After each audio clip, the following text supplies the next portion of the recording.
कहा जाता है कलम में तख्ता पलटने तक की ताकत होती है। कई दौर ऐसे आए जहां कविताओं ने क्रांति पैदा की, लोगों को एकजुट किया।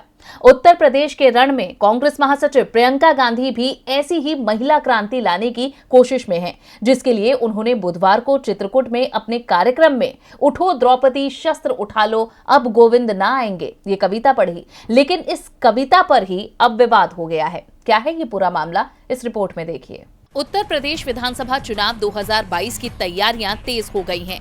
इसके लिए कांग्रेस महासचिव प्रियंका गांधी ने महिलाओं से संवाद अभियान शुरू किया है। इस कार्यक्रम के दौरान वे चित्रकूट में मंदाकिनी नदी के रामघाट पहुंची और एक कविता सुनाकर बीजेपी पर निशाना साधा।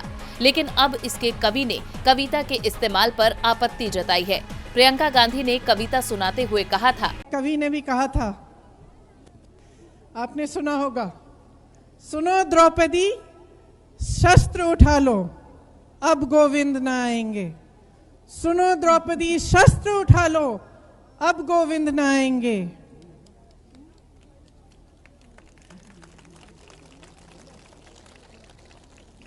कब तक आस लगाओगी तुम, कब तक आस लगाओगी तुम बिके हुए अखबारों से।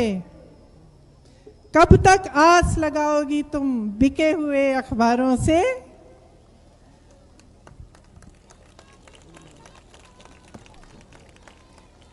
ये कविता प्रियंका गांधी ने महिलाओं का हौसला बढ़ाने के लिए सुनाई, लेकिन अब इसे लेकर भी विवाद उठ गया है। कविता के रचनाकार पुष्यमित्र उपाध्याय ने प्रियंका गांधी पर अटैक करते हुए कहा कि ये कविता मैंने राजनीति के लिए नहीं लिखी थी। पुष्यमित्र उपाध्याय ने लिखा, प्रियंका जी ये कविता मैंने देश की स्त्रियों के लिए लिखी थी, ना कि आपकी घटिया राजनीति के लिए। ना तो मैं आपकी विचारधारा का समर्थन करता हूँ और ना आपको ये अनुमति देता हूँ कि आप मेरी साहित्यिक संपत्ति का राजनीतिक उपयोग करें।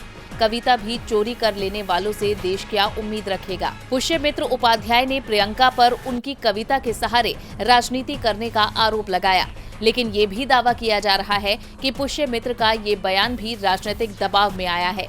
फिलहाल कांग्रेस की ओर से अभी इसका जवाब नहीं दिया गया है, पर सवाल उठता है कि प्रियंका गांधी ने महिलाओं को सशक्त करने के संदर्भ में ही इस कविता की पंक्तियों को सुनाया था, तो फिर इसके कवि को इससे इतनी परेशानी आखिर क्यों हो रही है।